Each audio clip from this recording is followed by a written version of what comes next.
All right, everyone. This is Kendall Howell with Blocksi.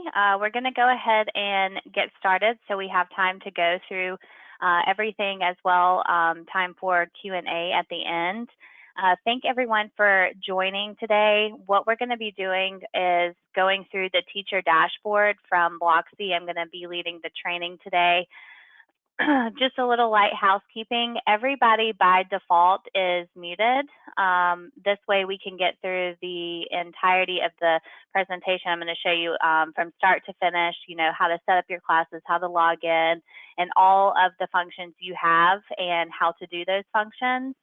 Once I finish with that, we will circle back for that Q&A session. If you have any questions while I'm going along the presentation, there is a questions panel on the GoToWebinar control panel. If you want, you can enter your question as I'm going along in that questions pane, and I will circle back at the end and read all of those questions and answer those aloud. So any questions throughout the presentation, please enter those in there. Again, thank you for joining. Just to introduce Blocksi, so what we're doing with the classroom management system that you have available is to help you control the devices and what's going on with what your kids are doing on their devices. This is for in school or out of school, so it works whether your kids are joining remotely or if they're physically in front of you in the classroom. For Blocksi, as far as the students are concerned, there is nothing that they have to do to get Blocksi to work. It's already deployed and tied to their student ID and is running on in the background on their devices. So the only thing the student has to do for you to be able to see their screen is to make sure that they're logged into their Chromebook, or if they're not using a Chromebook, they need to be logged in on the Chrome browser using their school ID. So as long as they're not logged in as a personal like Gmail account or personal ID, you will be able to see their screens automatically. They do not have to give you permissions. They do not have to go anywhere to a portal to sign into Blocksi, nothing like that. It is just an extension that's pushed to the students. Also, there's nothing that's saying, that's letting them know that Blocksi is running in the background. So there's no message being displayed, hey, you're being monitored by Blocksi or you're being monitored by such and such teacher. None of that. So they don't really know that you're monitoring them, of course, until you start manipulating some of the controls that I'll go over. Of course, that will automatically happen on their device without them doing it, so they'll catch on there. But otherwise, again, they just need to be logged into their Chromebook or the Chrome browser with their school ID, and that's it. Now, for you as the teachers, you will have a dashboard that you log into. So what you see now on my screen is you just go to Blocksi.net, our main website here. You'll click Login at the top right. By the way, I forgot to mention this is being recorded, this session. So, if it seems a little bit overwhelming because we're going through everything or too fast, just know that this is being recorded and will be shared with you guys so that you can revisit it at your own, pace afterwards. All right, so once you hit Login, you'll then select here, and you have three different options to sign in with Google, log in with Clever, or sign in with ClassLink. We're going to get you all set up to where it's synced to where you can sign in with ClassLink. So if you have your classes rostered and set up in ClassLink and want to roster your classes the exact same way into Blocksi, you'll choose to sign in with ClassLink. That way, any changes that you're making in ClassLink, if a student is leaving and you remove them from your class or you're adding them, any changes you're making in ClassLink will automatically sync with Blocksi, so you only have to make the changes in one place, which is ClassLink, and then it'll automatically update here into Blocksi. Kendall, am I correct? They until we get that set up, they need to use Google, though? Yes, until you get the go-ahead from Stephen and your district, the way we want to do it is sign in with Google and use Google Classroom. Just so you know, this will be an option in the future, but wait for the green light there. So you'll sign in with Google and you'll enter your credentials. So I'm going to go to my teacher demo account here.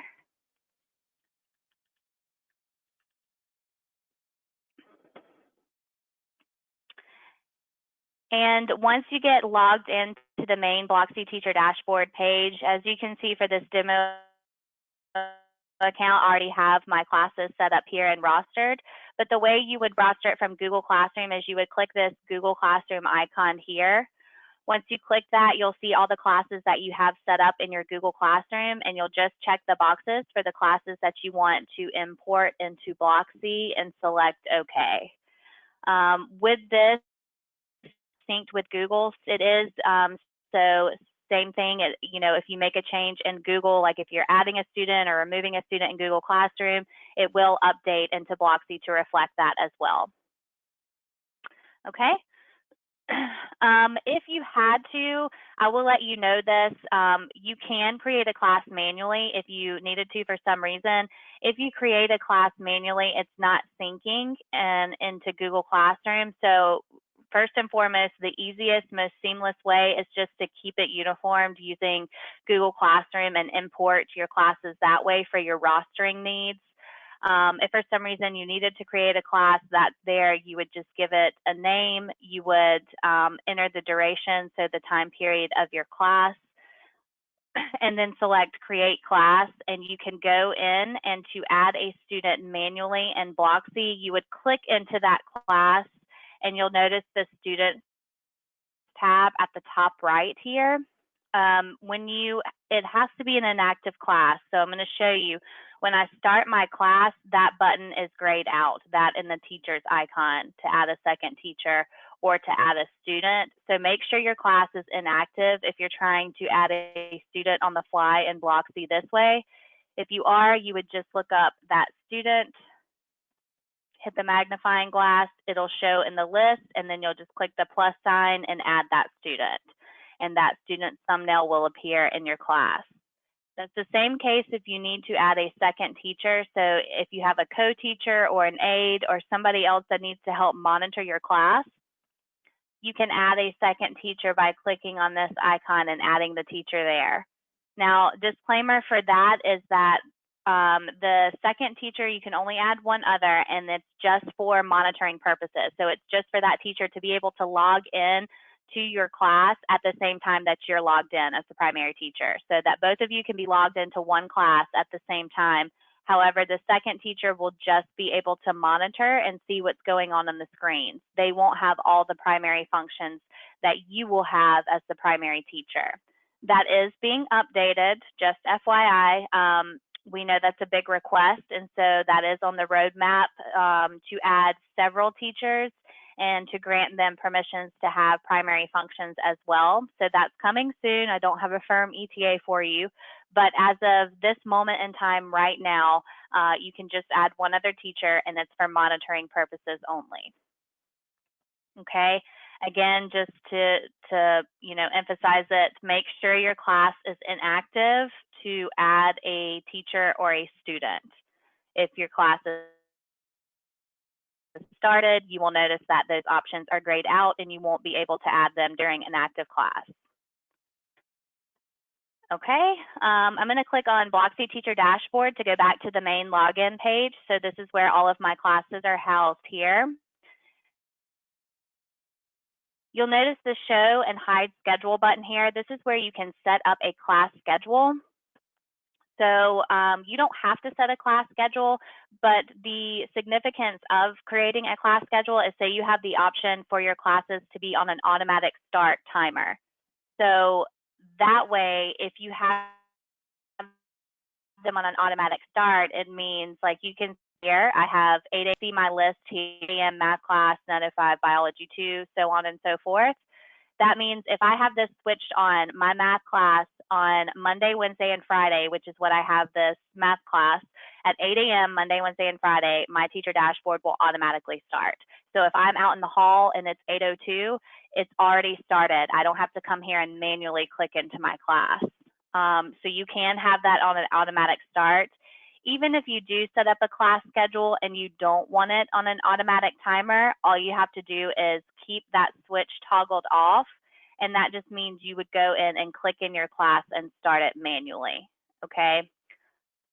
The way to set up your class schedule is you'll click this plus sign here. You'll select the class that you're creating the schedule for. So I'll select Biology 2. I'll select Monday, Wednesday, Friday. You'll enter the start date. So on the calendar, we'll pretend this is the beginning of the year to the end of the year.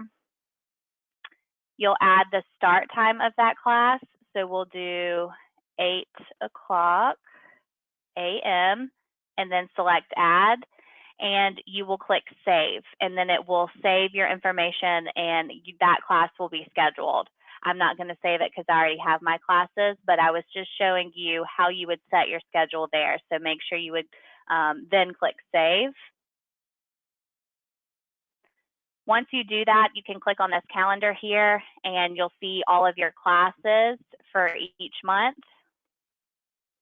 If you click on a specific day, you will see the list of classes you have for that day. And the on and off toggle here is for the automatic start. If you want your classes to start automatically on the time that you've set, you will turn this toggle on. If you want to go in and start your classes manually yourself, you will then just keep that off. And you will go and click in your class. So I'm going to start my biology class today. To start your class manually, you'll just click the blue start icon here. Once your class is started, it is then on a timer, so you can see here that it is counting down, and that's the time that you've entered for the duration of your class. So this means that the student is in your class during this time. Once it times down and the class is over, it will release that student. A student can only be in one teacher's class at a time, and you as the teacher can only run one class at a time. If there is any problems with a student, let's say a student left their math class early and comes to my biology class and I need to see that student screen right then and there, their icon will then show up red here instead of this blue icon. It'll be red and say student is in another class, but it'll say click here to add the student to your class. All you'll have to do is click that link on that student thumbnail and it will hijack that student and place them in your class.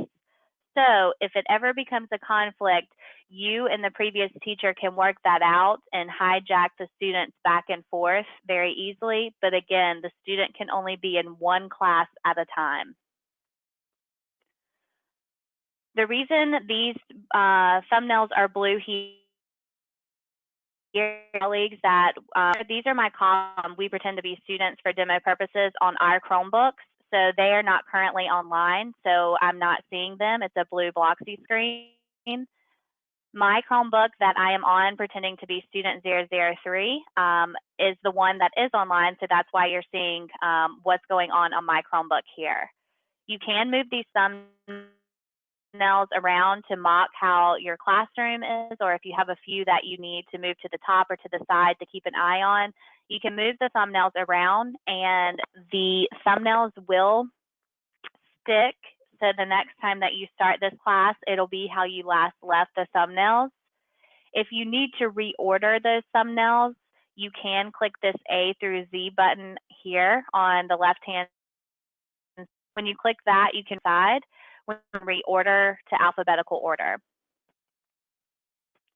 What you're seeing on this screen is going to be like a second update of what's going on the device. So as I'm scrolling, you're seeing the changes that are happening on my device. If I'm clicking and going somewhere else, you're seeing where I'm going. You're seeing all of the things that I, as a student, have open on my device here. If you need a more live stream view, you can click on, when you click on a student's thumbnail, you will get this view. So it's just going to show you here. This will still be that 1 second update. It's just going to be a little larger view. It will show you the timestamp, the URLs of exactly where the student's tab was an allowed site have gone, if it was right, if it was a block site. So it'll just show you a quick history here. You'll see all of their tabs that they have open. And then you'll notice this play button to the left. If you hover over that, you can see that it's See Student Stream. When you click on that as the teacher, it prompts the student to share their screen with you. Once they share their screen, this is the only time, this and for the conference mode to show their camera is the only time that the students have to give permission to share their entire screen. Otherwise, you're seeing their screen, you're seeing those 1-second updates, and any of these other functions that I'm going to show you and go over, the students do not give permission. It automatically happens and you're in control as the teacher. So this live stream for them to share their entire screen in a live stream instance is the only time they have to click share. Once they do click share, you can hit this cross here to make this a full screen. And so with the live stream version, it's just that. You're seeing, you know, all of the tabs they have open. You see where they're clicking, where they're going, where my cursor is moving now. This is just a good tool if you have a student that's having trouble navigating somewhere or following directions and you need to aid them a little more intimately. You can use this tool. Of course, if you're in a conference and you have audio, you can speak to them that way. Or if you don't have any audio and they're not in front of you in your classroom, you can use this chat here to give directions and chat back and forth. So I can say, click on second tab, for instance. That pops up immediately at the bottom right-hand corner of that student's device, and they can click on that and go back and forth and chat with you. You also have this share and enforce icon. If you click on that, that is where you can push out specific URLs and web pages up immediately on that student's device. We'll go over this function a little more in detail, but that's just conveniently located there. So if there's specific links the student needs to navigate to and you need to push out to help that student, it will open up on their device by you sharing it with them. Once you're finished with that, you can either click the stop here or click the X. All right, you can also have different policies. If your district is sharing any policies from the admin side, they can build policies and share with you to use in your class. If you want to pick up any of those policies, again, this will be at the top. You'll click the edit pencil here and you'll have the drop-down menu. If you select that drop-down menu and there's nothing there, that's totally fine. The students are still being filtered in the background. It's just the admins have not created any specific policies to share with you for you to choose from. So that's not a big deal. But if they have created some and shared with you, the list will be here for you to pick from. And so these different policies are to help clear out a lot of the noise. So if you have specific things you need, like you can see here, all right, I'm going to allow YouTube in my class, but I don't want any music or any sports. The administrators can build a policy and share that with you if they choose to. For stuff like that as example, or a G Suite only policy, if you want something where with a click of a button you can come in there and click and say, all right, today I just want a G Suite only policy. I don't want them browsing on the internet or going to YouTube videos. I just want them working in G Suite. So if you have a list of policies to choose from, you can choose any policy at that you need to use for that class. Of course, you can only have one policy chosen at a time to use during your class, but you can switch back and forth during your classes. So you're going to have that option there. You'll also have a block and allow list. So with your block, you'll notice here the red block and the green allow. If I click on the block, this is where I can input URLs. I can put as many URLs at one time that I want to enter manually and add to my block list. So what this is doing is saying, okay, at the district filter level, at the school level, there are some things that the school's allowing the students to access and get through to view, but I do not want those students on those things during my class. you can add those specific sites here and URLs to your block list, and during your class session, they will not have access to those sites. As soon as they leave your class and are released, then those sites will open up again for them.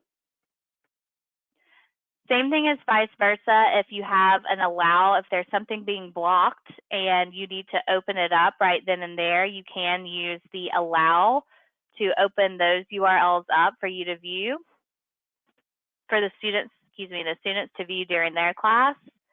So you can build out these lists, you can enter those manually, or you can block on the fly. So what I mean by that is down here on the student thumbnail, you'll see all the icons of the tabs that they have open. I can hover over a tab and I have 4 different options here. I can go to it. So I'm going to hover over ESPN and click go because I want to see exactly what they're looking at on ESPN. If I hit go, it's going to pull up what the student has and is looking at. It's going to pull it up on my device so that I can see that as the teacher. You also have the option to close it out. So if I see them on Food Network and I don't want them on Food Network, I can hit close, and now Food Network is no longer open on their device. It immediately shut that tab out. You also then have the option to add it to a block or allow list. So this is where you can add it on the fly. So here I'm going to hover over ESPN, add to block list. You'll see that ESPN was immediately added to the block list, and it is now access denied on that student's device. When you block it here for like if you see the student like we just did that was on ESPN, so just that one student was on ESPN, so I blocked that tab. When you add it to that block list, it is adding to your master class. So now that means not only can Kendall not go to ESPN, but nobody else in my class can go to ESPN. Okay. The only way to have a different block on an individual student is you can click on the student thumbnail here and you can assign them a separate policy. So you can assign your whole class a policy, or you can assign a specific student their own policy. So if you want a more strict list, like a block policy for a specific student, this would be from the policies that your admin pushes out.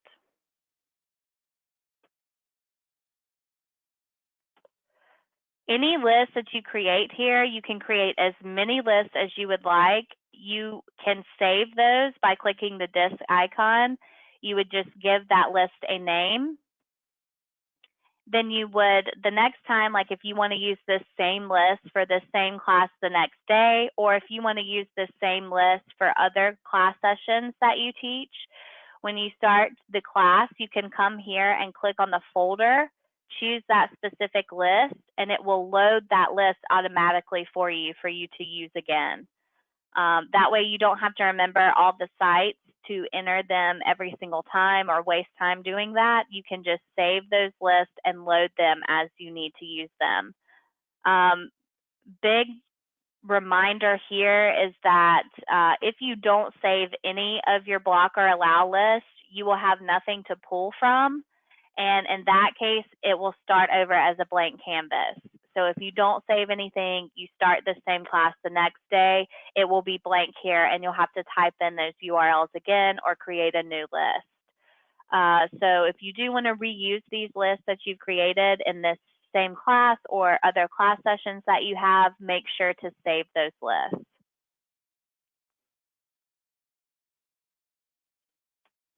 All right. Now I'm going to go over the functions here that you can use.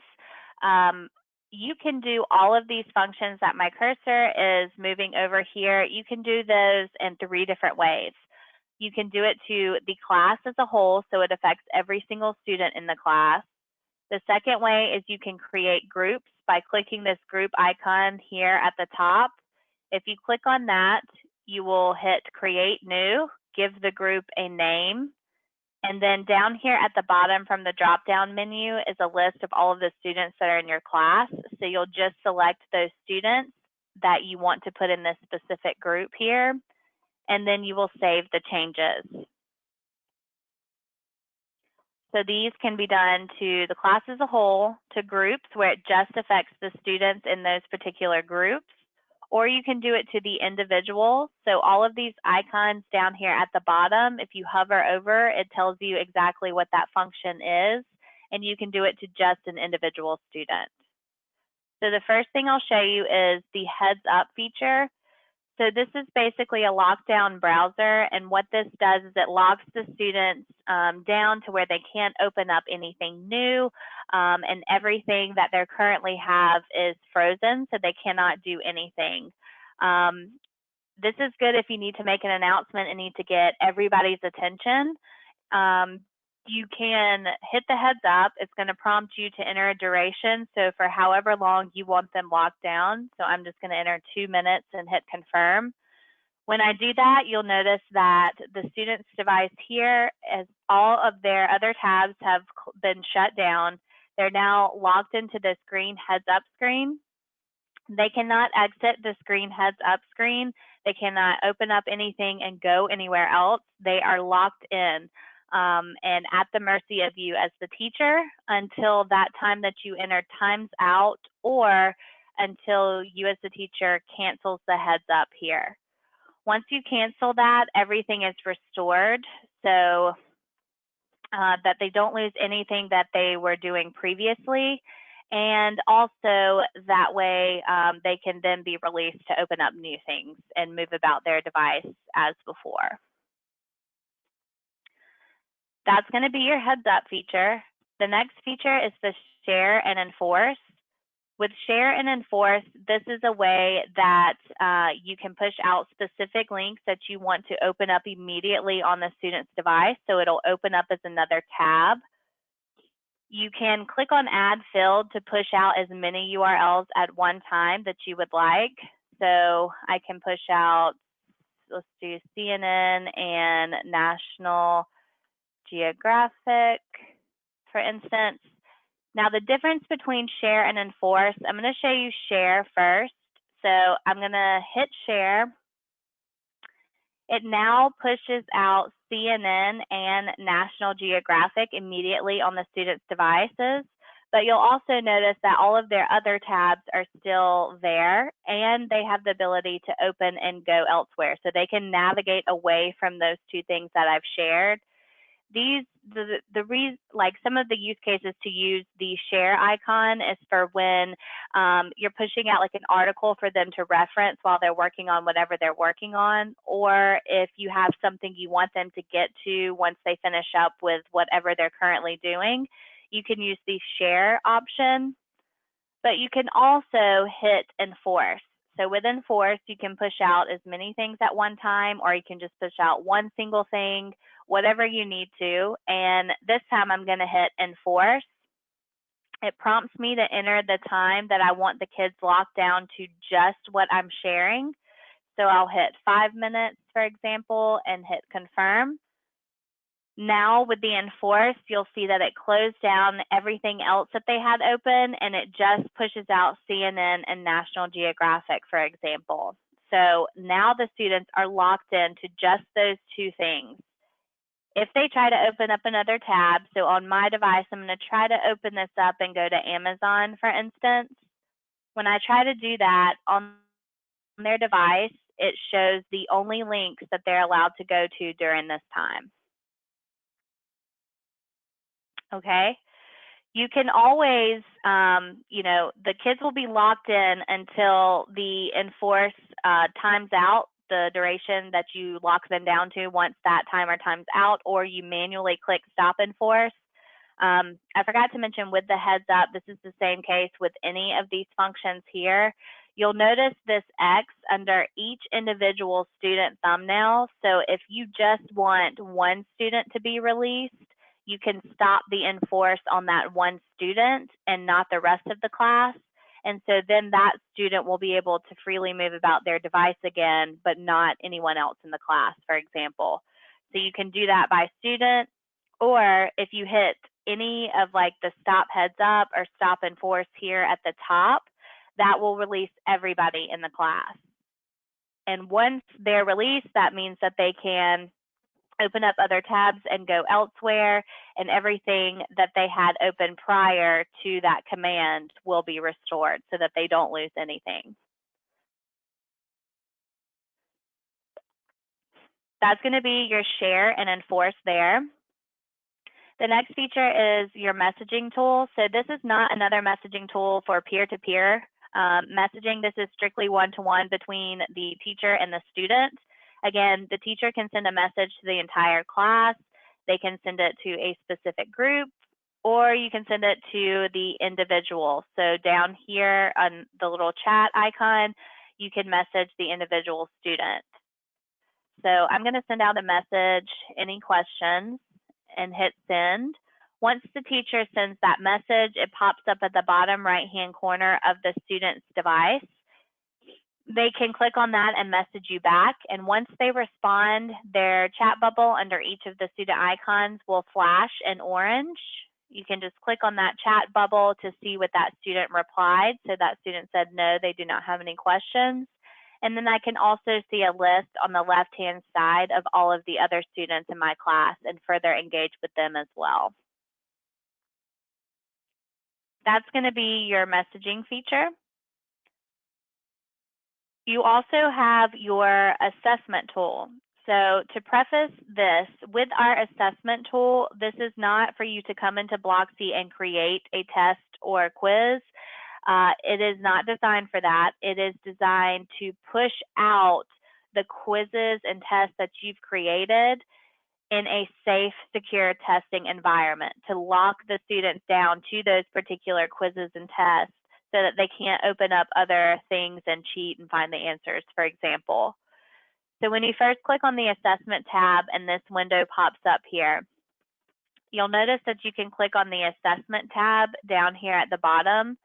This is going to show just some of the popular portals where some of our customers are using to create their quizzes and tests. So you can see like Canvas, Schoology, you can see Kahoot, Google Classroom, for example. So I'll use Google Classroom.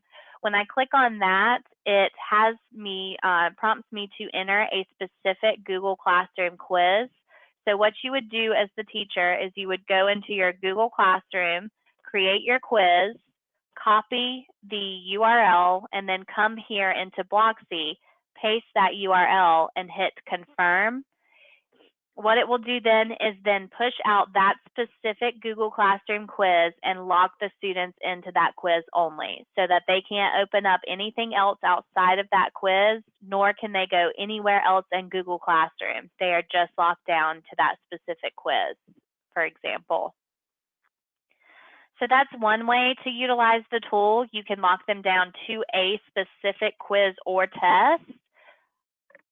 The other way is you can lock them down to a specific environment, like a specific portal. So if you notice the web apps beside the assessment tab here, if I click on that, here again are some of the popular portals that are being used by some of our customers. So you see again Canvas, you see Edgenuity, iReady, BrainPop, Nearpod. You also see Google Classroom, so I'll stick with Google Classroom. When I click on Google Classroom there, it auto-fills what needs to be filled in these areas here, and I can hit confirm. And so what this is doing is it's now pushing out Google Classroom to the students and locking them down to Google Classroom so that if they try to open up anything outside and go anywhere outside of Google Classroom, they cannot.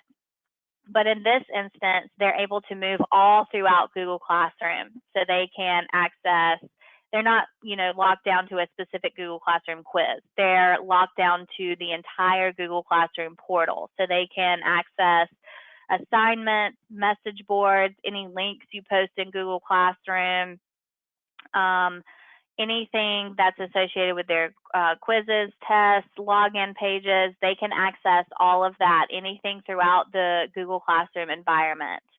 But with this, so I'm going to try to open up another tab and go somewhere else on my Chromebook here, and you'll see that I get this page that shows me the only links within Google Classroom. I can only go within Google Classroom. So I can't go anywhere else but Google Classroom. Okay.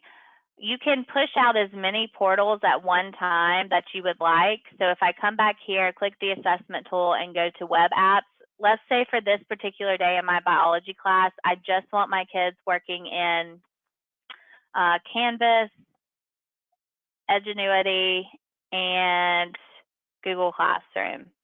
I can hit confirm, and so now it's going to close down again everything the students had open and just push out Canvas, Edgenuity, and Google Classroom. So the kids can navigate back and forth between those 3 different portals, but anything outside of that, they will not be able to access. All right. You can also, if you don't see a preset or a portal that we have created for you here, you can create your own. So to do that, I'll use Math Excel as my example here. So what I'm doing is on the left-hand side under enforced URLs here, I'm typing in the entire website, so www.mathexcel.com. On the right-hand side, I'm whitelisting the domain name. So what I mean by domain name is anything that comes after the www dot and anything that comes before the .com, .org, .gov, .net, so on and so forth. So in this particular example, Math Excel comes after the www dot and before the .com. So that's what I'm going to take over to the right-hand side, and I'm going to enter the asterisk, the little star symbol, before and after Math Excel. So you'll set it up like this. You can add fields and push out as many at one time as you'd like. So I'm just going to push out Math Excel that I've just created here. When I do that, you'll notice that it's pushed out Pearson Math Excel onto the student's device. So although it wasn't a preset that Blocksi had made, I can create my own environment and do the same thing here. You can also, if you create your own, you can save those presets so that the next time that you come and click the assessment mode, you can pick from custom presets here, the list that you've saved. And so that way you can just click on it and it'll auto-populate for you so that you don't have to remember how to type this in and set it up every single time. So you can save your presets and pull them from a list here. If the admins create assessments for you, if there's district-wide assessments that you guys use that we don't have set here, the admins on their side can create those environments for you and push a list out here that you can choose from. If nothing shows up in this list, again, that's okay. You can create your own, but if your admins do want you to use something that they've created, this is where you will go to pull from the admin list.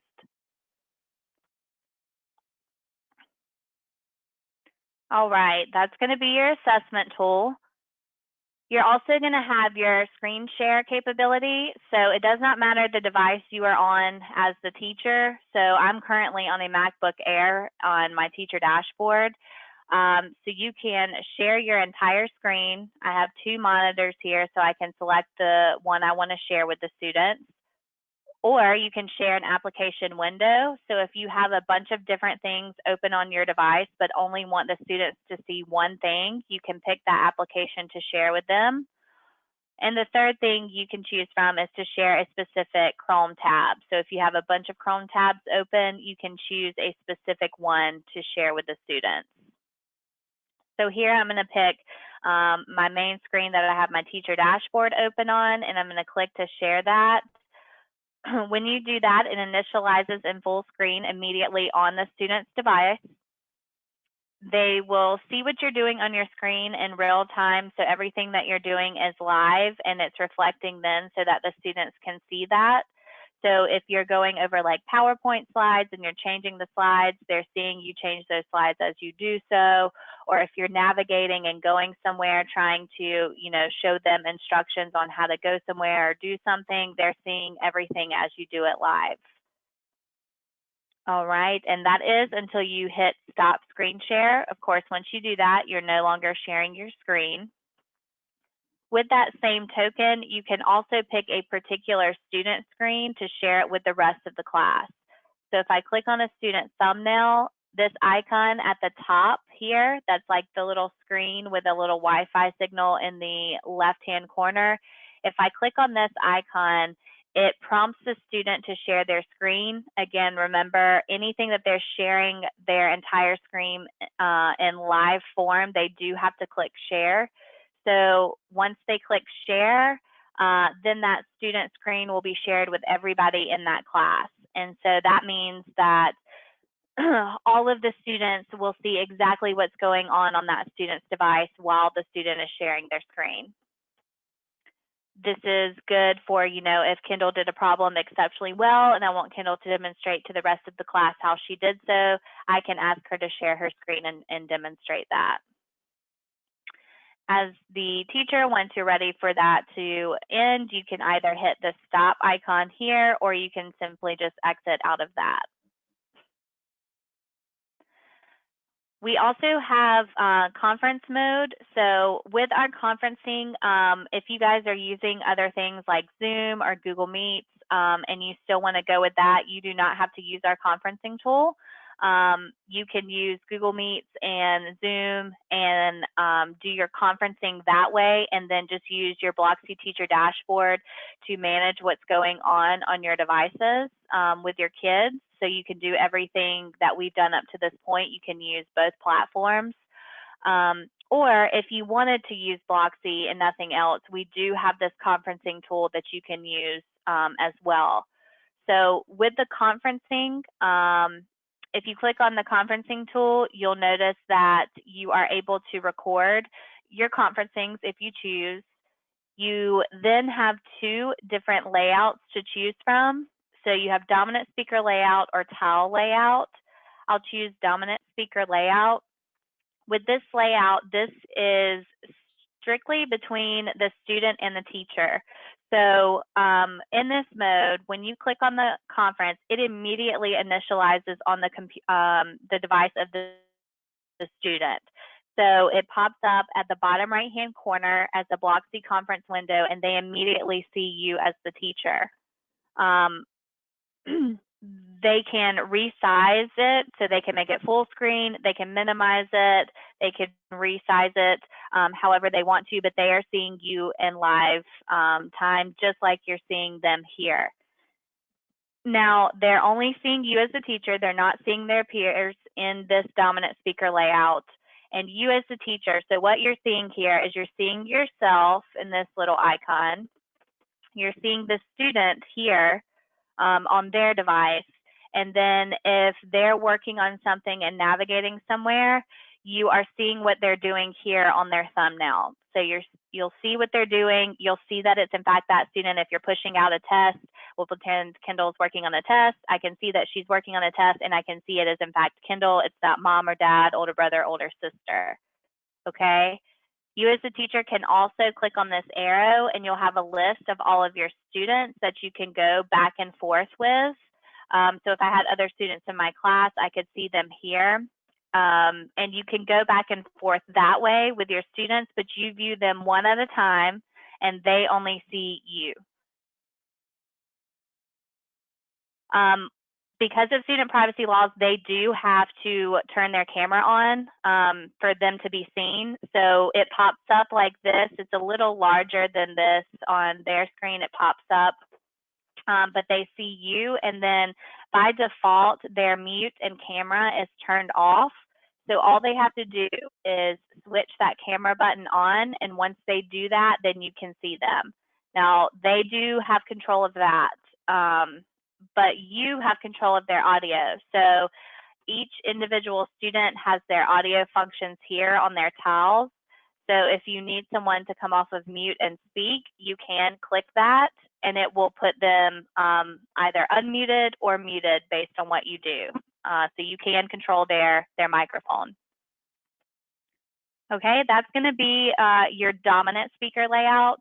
Then you also have the tile layout option here. If you choose that, that's going to be what's most familiar, like if you're using a Zoom conference or Google Meets or anything like that.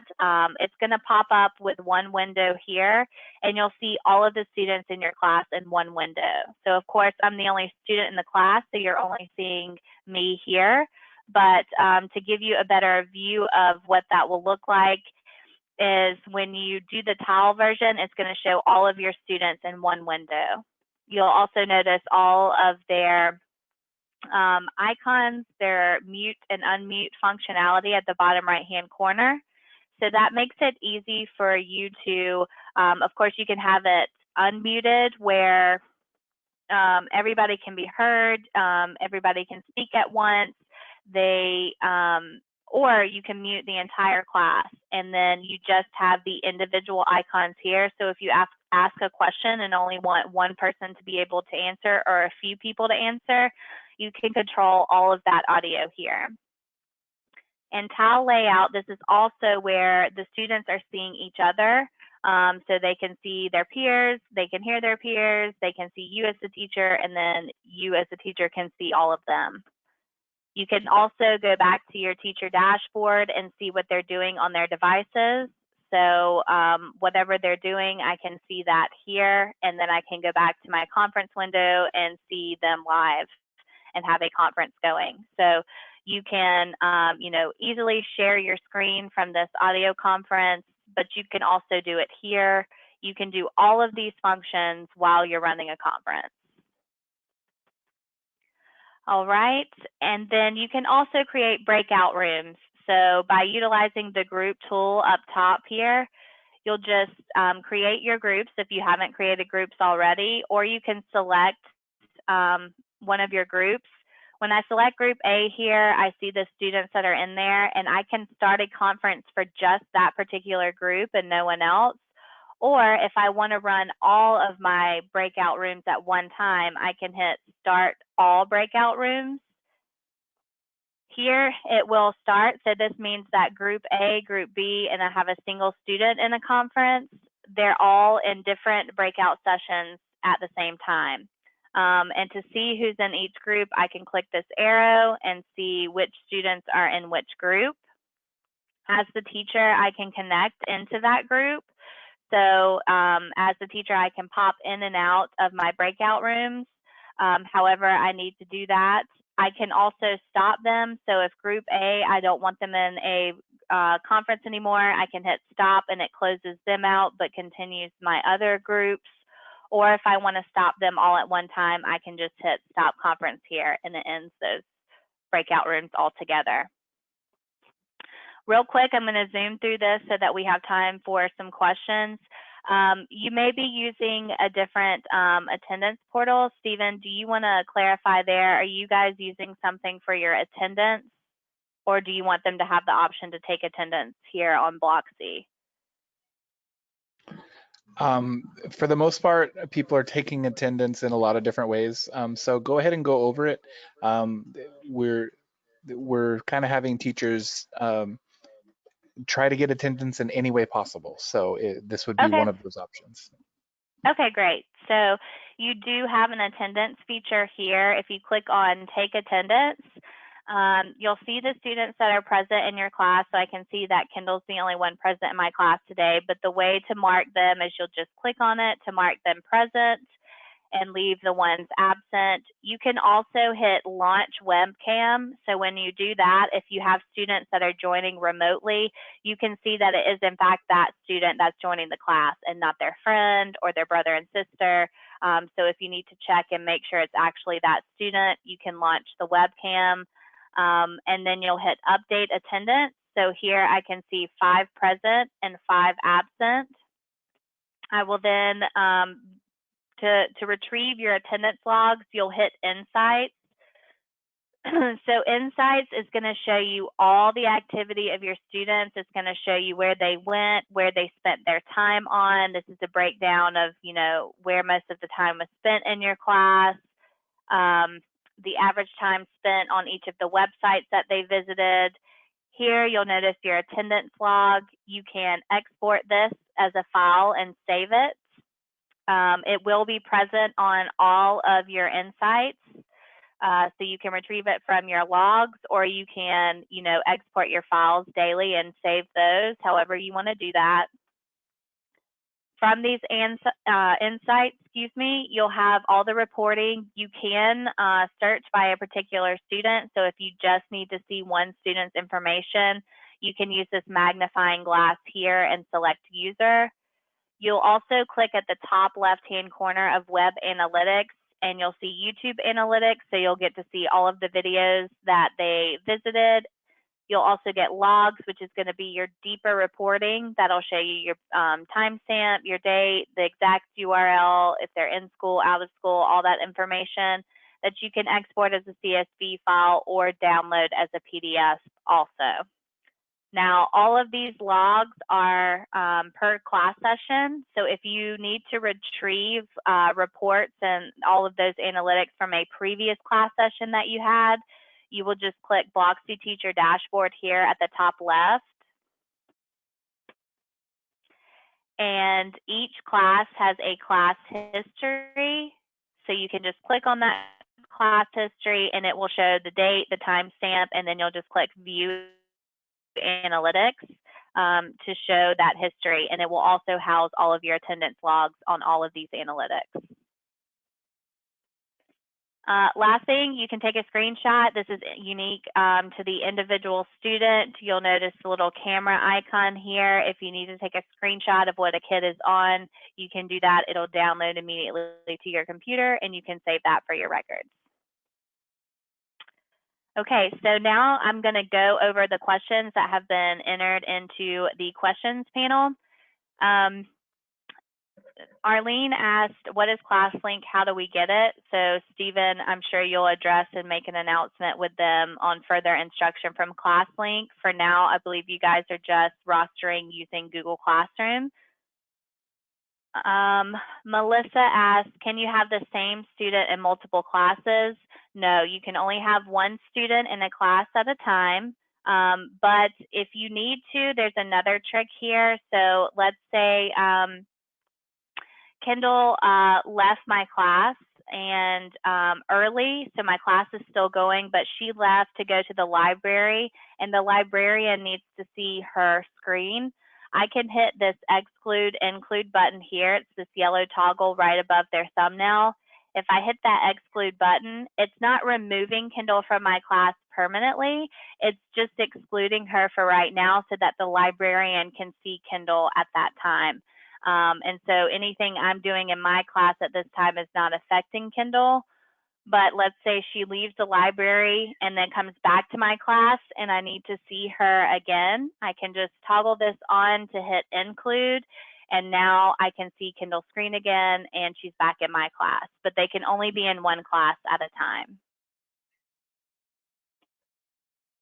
Tina asked, so there is an attendant sheet? Yes. So you retrieve that from your Insights here. Les Gonzalez asked, if I'm sharing my screen on my Google Meet, can I lock their screen so that the presentation is all they see? So you can, if you're using your Google Meet, you can come here into Blocksi and share your screen so that they're viewing the presentation. But they can, if you're sharing your screen, it initializes immediately on their computer and they can see that. But they will be able to minimize the screen on their device and go elsewhere. So you can't really lock them into a presentation unless you copy that presentation link and you use the share and enforce. You would put that presentation here, that link, click enforce so that they're locked down and can't go anywhere but your screen.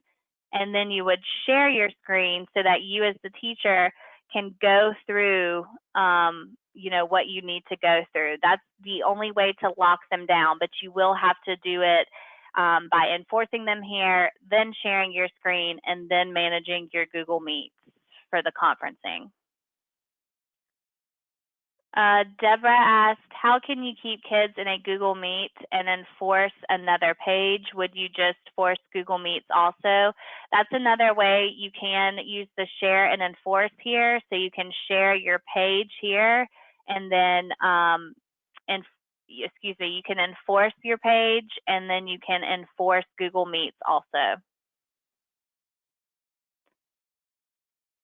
Melissa asked, will it still allow them to get into the CAMA assignments in the Google Classroom? So anything, if you're locking them down in the Google Classroom in the assessment mode and it's a part of Google like it's listed in there, then yes, it will allow them to get to those. If it's something separate outside of it, then no. Cami is separate from Google, so you would have to add that to the allow list. Okay, so it is separate. So if you're running an assessment and you want to run Google Classroom, you would put in your Google Classroom here, and then you would add field and put whatever the CAMI is. I don't know if that's correct, but just for time, I would put www.cami.com and then whitelist CAMI here, and then hit confirm so you can push both of those out. Okay. Arlene, when you share a screen, can they hear as well as see? No, if you just share your screen, they're just seeing. But if you have a conference going like Google Meets or you're using Blocksi conference, then of course they can hear you and see the screen. Arlene, can they hear what is playing on your screen if it has sound? As long as they have microphone turned up on their device, if you're moving and sharing that, then they can, but they have to control their microphone there. Hope asked, when enforcing a URL, will the student lose access connection to their Google Meet? No. Best Rusk, if the URL is blocked, is it blocked at all times or only during your class? Only during your class time. So everything is per class session. So once the timer ends, the student is released. And then Hope said, I don't see the take attendance button on my screen. Stephen, are you able to access the admin dashboard, or is that someone else? I'm able to access that, yeah. Okay, so from the admin dashboard, if they're not able to see the attendance, you will log into the admin dashboard.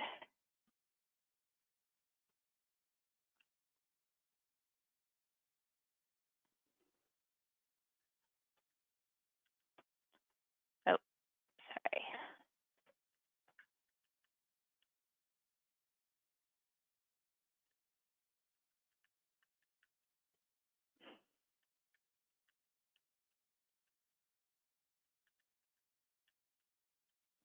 Oh, I have a million passwords. Come on. Man, from your admin dashboard, Stephen, you'll log in and you'll go to dashboard settings and then teacher dashboard. And under general settings on that page, it will show you attendance feature. It'll have a toggle on or off. You want to make sure that that is on so that it shows up on the teachers. If it's off, then they won't see the take attendance. It was off. I'm not sure why, because I know at some point we had that on, but I just toggled it. Okay, gotcha. So that should fix that issue then. And last question, is there a report that is kept of the activity of the student? For example, if a student constantly tries to go to Blocksi. Yes, that will be from your insights here at the top right. You'll click on that and it will show all of the activity here. There's different ways that you can filter through the data by clicking on that magnifying glass. You can select a filter so you can look by a particular user. But if you just want to see the blocked activity, for instance, you can click on action, keep this as is, and then go to block and add filter. So it'll just show you what the students have been visiting. So in this case, we didn't have a class very long, so it'll just show that ESPN was blocked, and this is the student that tried to access that blocked site. So lots of different ways to drill through your reporting by clicking on that magnifying glass there and selecting your filters. All right, so I do have to go ahead and end. Sorry that we went a little past time, but I appreciate everyone's time. Again, this is being recorded, so once it's converted, I will send that over to Stephen as well as other resources. I think you may already have them, but Stephen, I'll go ahead and put those in an email as well for the video tutorials, the teacher dashboard manual guide, the cheat sheet for the teachers as well. Any support contacts, that is the best way to get in touch with our support team. If you have any technical issues or any how-to questions, a lot of times you will go to, the people in your district, your tech team there first, but you can also utilize Blocksi if you need immediate assistance, and I'll have those support contacts in an email to you, Stephen. All right, sounds great. Thank you very much, Kendall, and thanks for the many that were able to attend this morning. Wonderful. Thanks, everyone. Take care.